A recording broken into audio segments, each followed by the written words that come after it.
Yan, chinarge ko na ulit. Napahinga na siya ng mga 20 minutes. Darating ko lang. Ang ginagawa ko, pinakapa ko tong hub. Pag kaya ko nang hawakan sa init, so ako na i-charge. Syempre sabi kasi wag daw i-charge ka agad pag mainit, kukulo yung battery. Mga nabiyahe ko siguro na sa 30 kilometers na.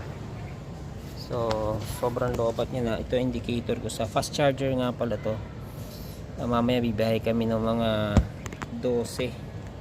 So may angkas pa ahon, baka may bit-bit pa, kaya kailangan ko mag-charge. So every time na may chance naman talaga, tulad niya, nag-aantay ako ng susunduin ko, mag-charge ako, mag-charge ako whenever I have a chance. So may paano akong extension, yan, sasaksak ko kagad.